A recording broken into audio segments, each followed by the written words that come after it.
Assalamualaikum warahmatullahi wabarakatuh. My name is HISYAMUDIN RADZI and my matrix number is 01 DKA19 F1162 and I'm from section DKA3E. Today I want to talk about definition of shear strength. In engineering, shear strength is the strength of a material or component against the type of yield or structure failure when the material or component fail in shear. A shear load is a force that tends to produce a sliding failure on a material along a plane that is parallel to a direction of the force. The strength of a material in general is the value by which welding, fracture or excessive deformation occur in a load-carrying member. Shear strength is a material property that describes a material's resistance against a shear load before the components fail in shear.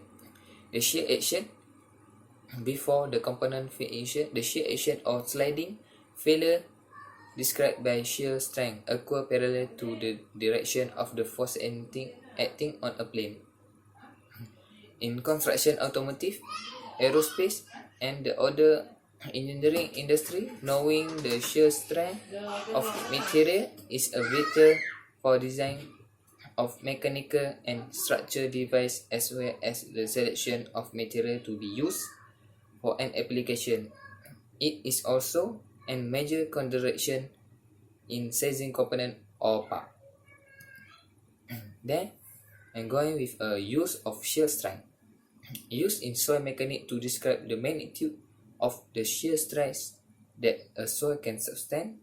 The shear resistance of soil is a result of friction and interlocking of particles and possible cementation or bonding at the particle contact. Due to interlocking, particulate material may expand or contract in volume as it is subject to shear strength.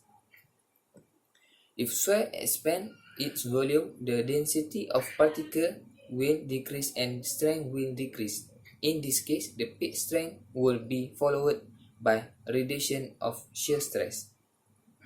The stress-strength relationship level of when the material stop expanding or contracting when interparticle bonds are broken. The theoretical state at which the shear strength and density remain constant will the shear strength increase may be called the critical state, steady state or residual strength. First is shear strength properties. Shear strength properties of dam material play a vital role in the dam stability. Determination of reliable shear strength value is a critical part of any dam slope design, and a small variation in it can result in significant change in the dam slope stability. For most of the evaluation regarding the stability on dam slope, it is necessary to use failure relationship, which is a straight line known as more column failure law. Shear strength of spoil material decrease with decrease of cohesive strength with normal stress and angle of interaction friction remain same. Then the undrained shear strength. The undrained shear strength is a key parameter for the design. The variation of this parameter with the stress part should be abscess. Anisotropic, transient compression, transient extension, and direct simple shear test are necessary to derive the undrained shear stress profile. The in situ compenetration test generally provide the trend in the variation of the undrained shear stress with depth. The in situ shear vane allow in situ measurement of the undrained shear stress. Next is a more column theory. Is a mathematical model describing the response of brittle materials such as concrete or rubber pile to shear stress as well as no shear stress. Most of the classical engineering materials somehow follow this rule, is at least a portion of their shear failure envelope. Generally, the theory applies to the two materials for which the compressive strengths far exceed the tensile strength. Lastly is a more column failure criterion. The more column failure criterion is a set of linear equation in principal stress space describing the condition for which an isotropic material will fail, with any effect from intermediate principal stress being neglected.